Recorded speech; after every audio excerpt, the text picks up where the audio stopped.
Assalamualaikum warahmatullahi wabarakatuh. Selamat sore para pemirsa BLC. Ketemu lagi bersama saya Dadan Nugraha di BLC Podcast.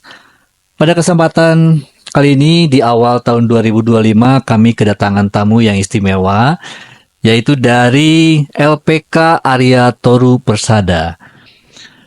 Kedatangan dua tamu sekaligus. Yang pertama adalah Kang Ridwan Cahaya Kusuma dan juga Teh Lisna Nur Aisyah. Iya. Assalamualaikum. Waalaikumsalam.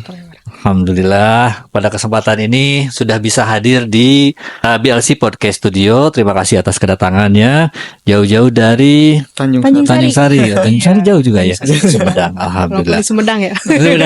Baik, sebelum kita mulai bisa diperkenalkan dulu Kang Ridwan juga Teh Lisna. Ini dari LPK Arya Toru Persada ini sebagai apa? Dan sudah berapa lama LPK ini berdiri gitu? Mangga dari siapa dulu? Oke, perkenalkan, Assalamualaikum warahmatullahi wabarakatuh. Nama saya Ridwan Cahaya Kusuma. Saya di LPK Arya Toru sebagai pengurus LPK. Oh ya, saya Lisna Nur Aisyah. Saya juga sebagai pengurus di LPK Arya Toru Persada. Langsung saja ya mungkin. Boleh, ya, kalau LPK Arya Toru Persada itu lembaga kursus bahasa Jepang atau lembaga pelatihan kerja. Tapi memang ada yang di bidang Jepang ya, menuju ke Jepang lah gitu. Pastinya memang kalau harus ke Jepang itu diwajibkan memiliki bisa bahasa Jepang sehingga ada kursusnya dulu. Nah, LPK Arya Toru itu sebetulnya untuk kerjasamanya sudah dari tahun 1992. Ya, namun karena berkembangnya kebutuhan juga, sehingga kita menjadi LPK-nya itu pada tahun 2020. 2020 kemarin cuman karena kepotong COVID-nya itu ya. Jadi kita sempat vakum dulu ya, karena semuanya belum nggak bisa ngeberangkatin kan. Akhirnya kita digas lagi nih 2 tahun ke belakang. Gitu. Jadi lembaga pelatihan kerja ya. Iya, betul. Pelatihan kerja khususnya untuk tenaga kerja ke Jepang. Betul. Nah, ini bisa diceritakan siapa saja yang bisa mendaftar ke LPK ini gitu. Untuk pendaftaran LPK sendiri itu pertama dari usia. Kita dari usia 18 tahun sampai 33 tahun. Jadi sudah termasuk angkatan kerja. Jadi bagi siswa atau para calon pekerja migran Indonesia yang sudah lulus SMA minimal dan tidak mempunyai patah tulang berat, tidak mempunyai penyakit dalam yang berat, itu bisa berkarir di Jepang. Asalkan dengan kedisiplinan yang tinggi dan niat belajar dan bekerja dengan giat. Seperti itu. Jadi dari yang baru lulus SMA juga bisa mendaftar dan sampai usia 33 tahun. 33 tahun. Iya. Jadi walaupun misalnya usianya 25 tahun atau pas ketika dia mau berangkat usianya 33 tahun itu bisa. Bisa. Gitu ya. Jadi range usianya gitu. Nah, lalu diperlukan berapa lama untuk kursus bahasa Jepang ini sampai menuju keberangkatan? Untuk kursusnya sendiri di kita itu ada 5 bulan untuk bahasa dan juga ada pelatihan bahasanya, ada pelatihan budayanya, ada juga pelatihan kedisiplinan ya. Di itu selama 5 bulan, nanti ada juga 1 bulan itu kita praktik, karena kan di sini ada namanya juga lembaga pelatihan kerja, sehingga mereka yang menjadi peserta pelatihan itu harus memiliki juga kemampuan di bidang pekerjaan yang dia pilih kayak gitu. Terus nanti setelah itu mereka ikut ujian dan proses pemberkasan. Nah, untuk pemberkasan sendiri dari pelatihan itu bisa sampai jadi 5 bulan, terus ditambah praktik sampai pemberkasan itu bisa 6 bulan juga, karena ada surat atau disebut saja COE yang itu dari Jepang sendiri itu prosesnya sampai 3 bulan gitu. Jadi ada ujian, kalau yang belum punya paspor kan bikin dulu paspor. Nah seperti itu pemberkasannya. Tapi kalau sudah wawancara dan sudah memang kontrak kerja, itu sudah pasti berangkat. Kayak gitu. Jadi rata-rata siswa itu belajar sampai berangkat membutuhkan waktu 1 tahun lah, 12 bulan rata-rata seperti itu. Ada yang lebih cepat, ada tergantung COE-nya turun dari pemerintahan Jepangnya. Ada yang beragam sih, ada yang 3 bulan, ada yang 4 bulan. Jadi tergantung kesibukan atau antrian di Jepangnya seperti itu. Tentunya untuk ini semua juga ada biayanya. Nah, bisa biayanya berapa nih kira-kira untuk pelatihan bahasa Jepang ini? Oke, untuk pelatihan bahasa Jepang di LPK Ariatoru sendiri, biayanya itu cukup terjangkau ya, cukup murah. Kita itu di sekitar 5 juta per 5 bulan. Jadi 5 juta untuk 5 bulan.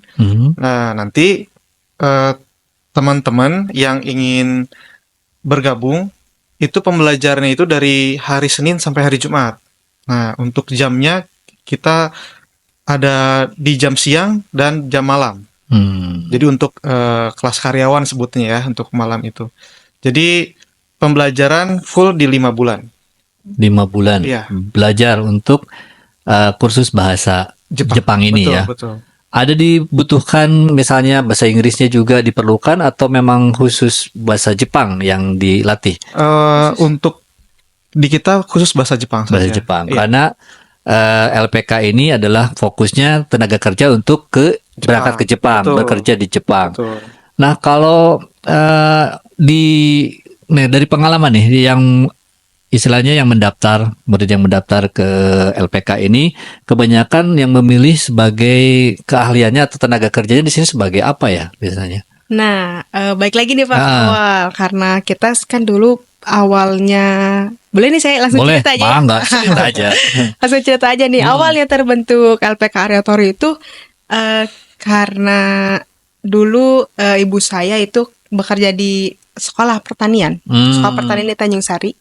Nah, beliau memiliki jabatan sehingga saat kan jadi sekolah pertanian di Tanjung Sari itu sering ada kerjasama dengan sekolah Jepang, sekolah pertanian Jepang itu di daerah Fukui, Fukui Haiknorin itu sudah dari yang tadi saya sebutkan dari tahun 92. Nah, 2 tahun sekali ada yang dari Indonesia ke sana, ada yang dari Jepang ke sini. Nah, karena ada satu orang Jepang tuh yang kita kenal dan akhirnya dekat, dan dimintalah dari Indonesia itu ada pemagang. Diawalinya dengan adanya pemagang, diminta 2 orang pemagang putra-putri yang berangkat ke Jepang itu selama 1 tahun dan sampai 3 tahun. Itu untuk magang pertanian. Nah, berlanjutlah karena ternyata peluang di sana itu juga cukup bagus ya, dan ternyata siswa-siswi yang dari sekolah kita juga cukup bagus di bidang pertanian, sehingga ditambahlah jadi mereka itu diminta lagi gitu. Jadi setiap tahun itu ada memberangkatkan orang siswa gitu. Nah, seiring berjalannya waktu sampai 2008 itu bagaimana kalau kita buat saja sebuah pelatihan, kan dulu belajar bahasa Jepang itu ke orang lain gitu Pak. Nah, adalah namanya dari orang Jepang itu namanya Patayatoru.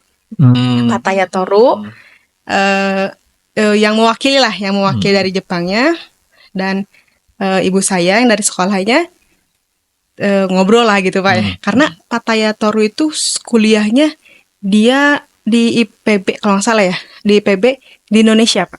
Jadi dia sangat lancar bahasa Indonesianya. Ya? Iya, tidak perlu pakai translate, dia sudah bisa. Nah, dari situlah ada obrolan bagaimana kalau kita membuat saja lembaga pelatihan kerja, yang dimana agar siswa-siswi itu bisa belajar bahasa Jepangnya di kita saja. Dan nama Ariatoru itu pertama, Aryanya itu dari Pangeran Sumedang ya, Arya Surya Atmaja. Ya. Nah, Torunya itu dari Patayatoru itu, hingga terbentuklah LPK Ariatoru. Dicombine ya. Iya, digabung gitu. Dan akhirnya berkembang ya seperti berjalannya waktu, yang memang kita banyak mengirimkan itu di bidang pertanian. Awalnya di bidang pertanian. Ya, dari magang hingga ada visa kerja yang dinamakan Tokutegino itu. Kayak gitu, dan kayak kepotong COVID lah, berhenti dulu. Iya betul. Jadi di tahun ini juga kita membuka untuk 14 bidang pekerjaan yang ada di Jepang. Jadi kita mencoba membuka bidang yang lain, dan ternyata memang banyak dibutuhkan juga bidang yang lain. Ya, yang paling difavoritkan untuk peserta itu biasanya di bidang kaigo, caregiver atau perawat lansia, terus juga di bidang restoran, pelayan restoran, kemudian di bidang building cleaning, dan satu lagi di pengolahan makanan. Jadi banyak yang lainnya, tapi paling favorit di 4 tersebut. Iya. Nah, untuk yang berminat, mungkin dari biaya tadi udah disampaikan ya, kalau untuk kursus bahasa Jepang sendiri masih terjangkau biayanya. Di sekitar 5 juta. Nah, kalau untuk mengikuti pelatihan ini sebetulnya ada dana talang nggak sih untuk pelatihan ini? Oke, untuk dana talang kita tersedia. Untuk pemberangkatan kita dana talang 100%.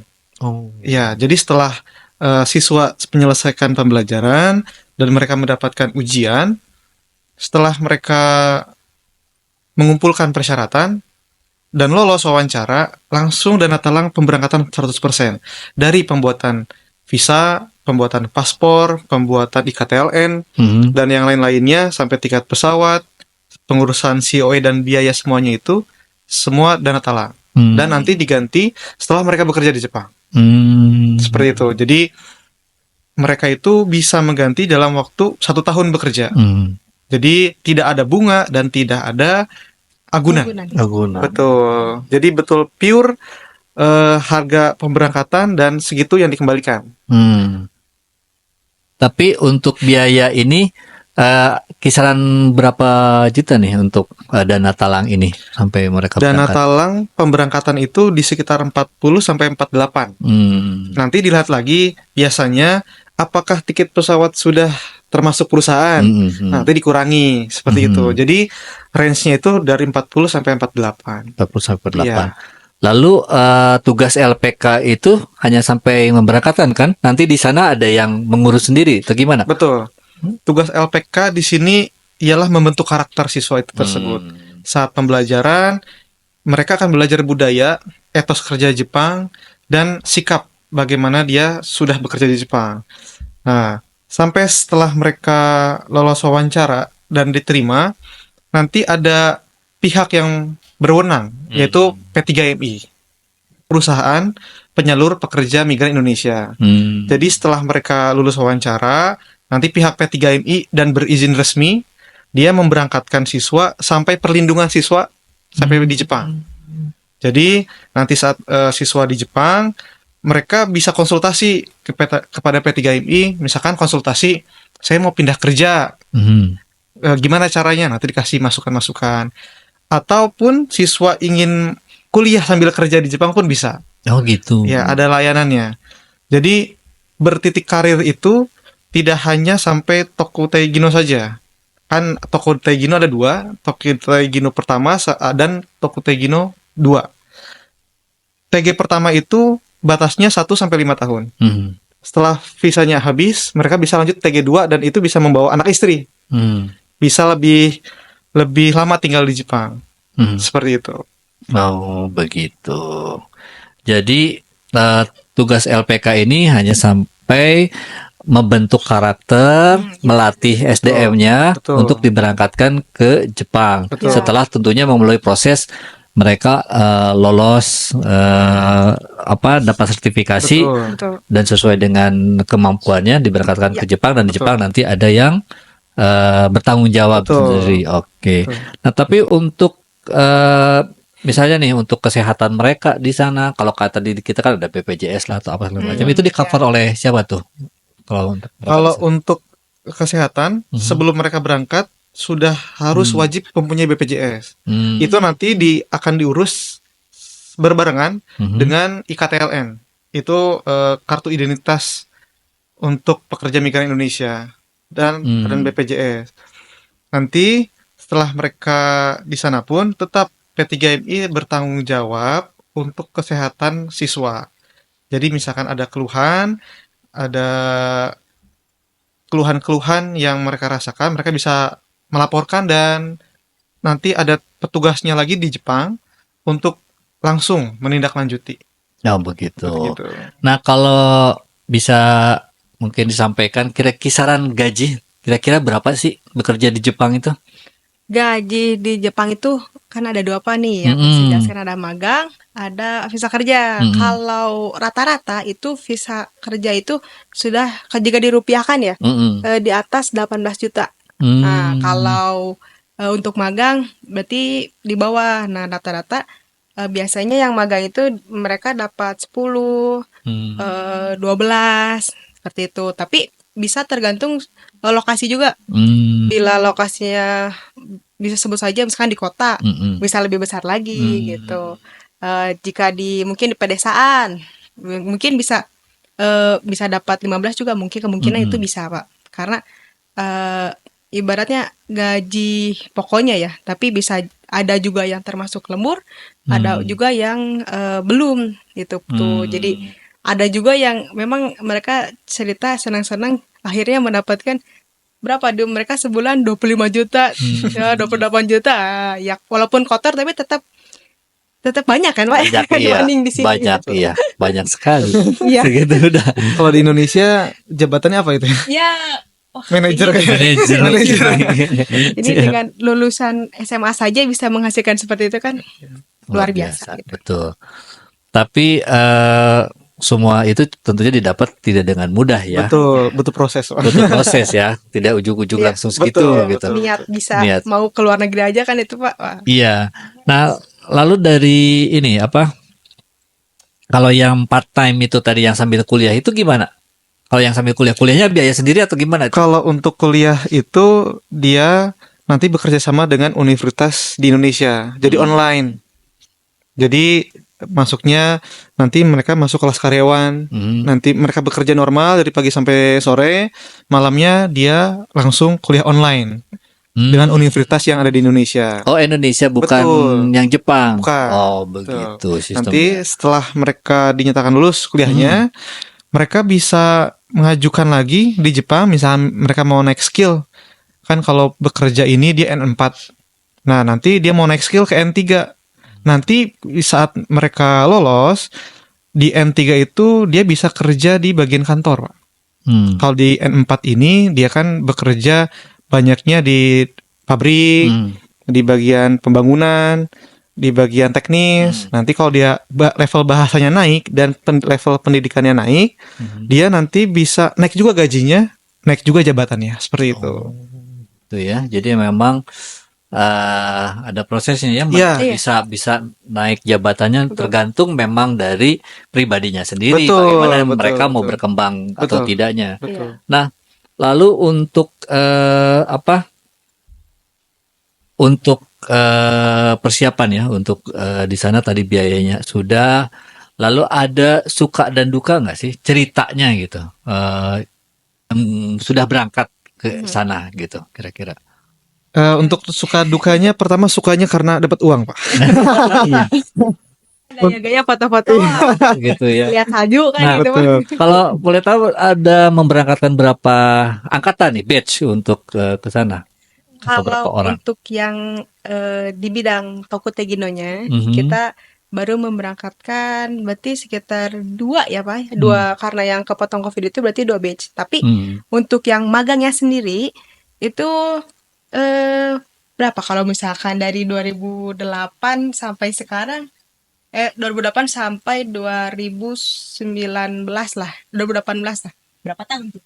Hampir 10 lebih lah. Ya, itu untuk magangnya sudah sekian banyak. Untuk di pertanian ya, karena kita pertanian dulu, baru kita buka yang umum. Lalu ada kendala nggak selama ini untuk keberangkatan ke sana itu, memberangkatkan? Barangkali ada kendala apa, kesulitan apa gitu? Untuk kendala rata-rata ditemukan dari siswa itu sendiri. Kenapa dari siswa? Karena saat kita tanya di awal pembelajaran, apakah mereka mempunyai penyakit dalam atau tidak? Mereka merasa pede, ya tidak ada, dan atau berbohong. Nah, setelah mereka dites MCU, medical check up, tahuanlah mereka punya penyakit. Jadi tidak jadi berangkat, cancel. Banyaknya seperti itu. Dan juga kendalanya itu biasanya regulasi dari COE turun pun, jika banyak antrian mereka tidak lebih lama menunggu. Bisa lebih dari 4 bulan. Malah ada yang sempet angkatan kemarin ya, sampai dia 1 tahun ya. Iya, sampai 1 tahun dia. Dia menunggu COE turun, akhirnya dia bekerja dulu ke yang lain. Sampai turun mereka baru berangkat. Seperti itu kendalanya. Yang sering terjadi ya.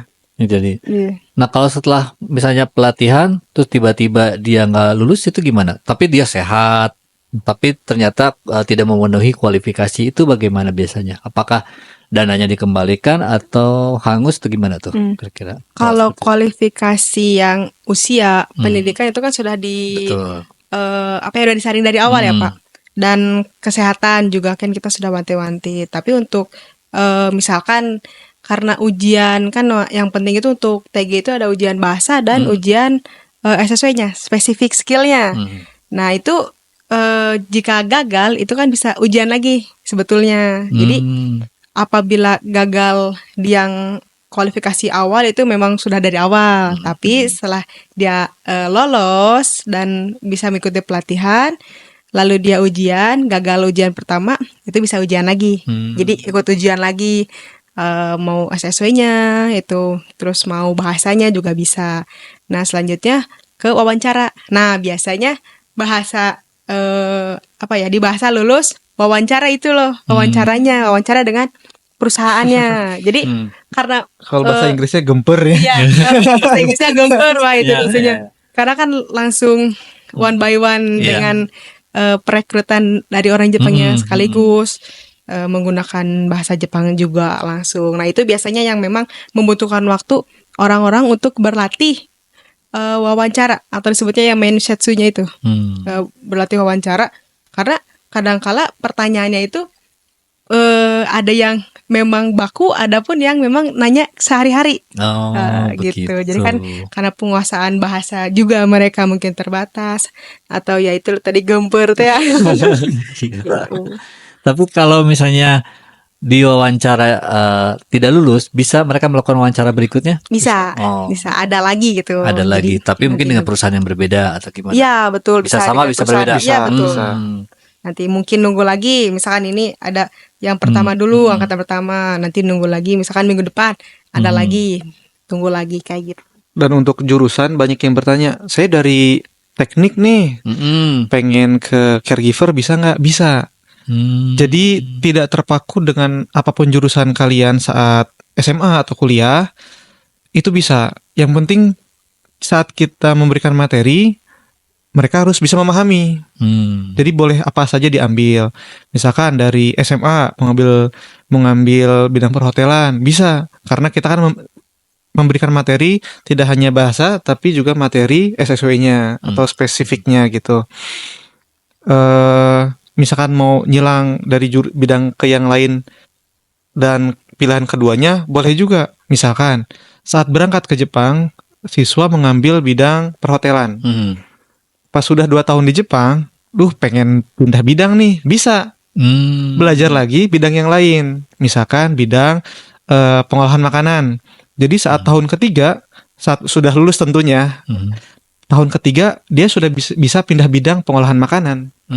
Seperti itu. Jadi tidak terpaku dengan satu bidang jurusan. Betul. Tapi ada pengalaman nggak yang ternyata udah di sana nggak betah itu pengen pulang?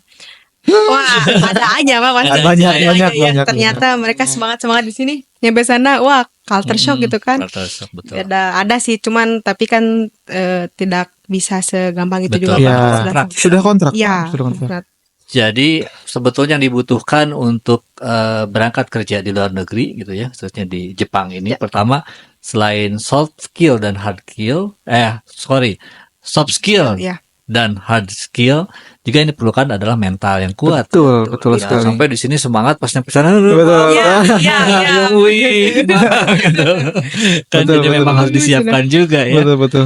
Saat di belakang kamera mereka menangis. Saat di depan kamera mereka tersenyum lebar. Untuk Seperti post ke tidak media. terjadi apa-apa. Iya. Jadi memang mental ini memang harus Iya. perlu disiapkan ya Iya. untuk ke sana. Tapi ya juga pengalaman baru ya Betul. untuk Sangat. bekerja sini. Nah, untuk misalnya dari pemirsa BLC ini atau dari calon tenaga kerja yang ingin kursus di LPK Arya Toru ini, di mana nih alamatnya tepatnya gitu? Menghubungi kemana? Instagramnya apa? Nomor teleponnya berapa? Mangga silahkan Oh disampaikan. iya. Untuk kantor pusatnya LPK Arya Toru itu ada di Tanjung Sari, Sumedang. Mhm. Untuk Instagramnya itu ada di LPK Arya Toru Persada, lpk.aryatoru persada. Iya. Nah, ya. Dan nomor teleponnya langsung sebutin aja ya. Berarti 089 505 966 333. Lengkapnya di deskripsi kita tulis ya. Ya. Boleh Ya, nanti. di deskripsi itu admin ya, nomor adminnya. Jadi bisa kalau ada pertanyaan bisa langsung ke admin saja nomor tersebut itu. Iya. Konsultasi boleh ya. Jadi Ya, mau bingung tanya-tanya dulu. boleh tanya-tanya dulu. Tanya-tanya dulu kan banyak juga sebetulnya yang nanya biaya terus pelatihan apakah harus menginap atau tidak. Malah banyak juga yang bertanya seperti ini, Pak. Ini dibotakin enggak? Kan rata-rata Iya, mindset mereka itu ke Jepang Iya, dibotakin, Pak. Oh. Iya. dibotakin, Pak. Seperti militer lah kayak gitu. Kalau di kita enggak ya? Tidak. Tidak. Yang penting Aman. rapi saja. Yang penting rapi saja. Aman. Iya. Masih bisa buat bergaya ya. Bisa. Yang penting mentalnya itu, Pak. Iya, katanya ya jangan Betul. sampai sana pengen pulang. Betul. Memang harus dipersiapkan dari segala Iya, niat ya. niatnya juga. Betul. Dan kalau misalnya datang langsung kemana nih? Ke Tanjung Sarinya dekat apa Oh gitu? iya, Ada. Jalan Kaum, Tanjung Sari Desa- apa? Desa. Jatisari. Oh iya, Jalan Kaum, Desa Jatisari, Tanjung Sari. Iya. Kalau patokannya itu, kalau ke Tanjung Sari Sumedang itu ada Masjid Agung. Mhm. Nah, ada Masjid Agung, masuk ke sebelah kanan, lurus terus. Nanti ada sebelah kiri, ada bannernya kok besar. Berarti ini ya LPK Iya, Arya Toru LPK Toru. Persada. Warna merah ya. Iya. Tapi untuk informasi lebih lanjut kita juga akan membuka cabang di Sumedang. Iya, Nanti tunggu informasi lebih lanjut. lebih mudah. Ya, lebih mudah ya. Aksesnya lebih mudah. Iya. Mantap nih. Jadi biar nggak kalau misalnya terlalu jauh ke sana di Sumedang Sumedang sendiri aja. kota juga ada ya, Betul, bisa ya. betul. Ya, warga-warga Sumedang ya, jangan khawatir. Karena di Sumedang pun akan ada. Iya. Baik, terima kasih banyak ini. Mudah-mudahan podcast hari ini memang bermanfaat bagi kita Iya. semua, tentunya bagi pemirsa BLC. Tentunya sebelum kita tutup, gitu kan, silahkan barangkali ada yang mau disampaikan kepada para calon tenaga kerja atau pemirsa BLC. Silahkan di kamera sebelah sini. Untuk para calon tenaga kerja Indonesia, jangan lupa dan jangan ragu untuk berkarir di luar negeri, khususnya di Jepang, karena tentukan pilihanmu sekarang. Dan marilah bergabung di LPK Arya Toru Persada. Mantap. Baik, luar biasa sekali. Arigato gozaimasu. Gozaimasu. Bisanya cuman itu saja. Hatur nuhun tos sumping KBAC podcast. Nah, ini bahasa Jepang saya itu. Wah. Keluar. Terima kasih. Mudah-mudahan ini bermanfaat bagi kita semuanya. Ya. Dan semoga dalam waktu dekat ada kabar nih buka cabang di Sumedangnya di mana ya. Betul. Nanti bisa tinggal info. Baik, terima kasih atas kedatangannya. Tentunya sahabat BLC jangan lupa untuk like, subscribe dan juga share podcast ini. Saya Dadan Nugraha pamit, sampai jumpa di podcast berikutnya.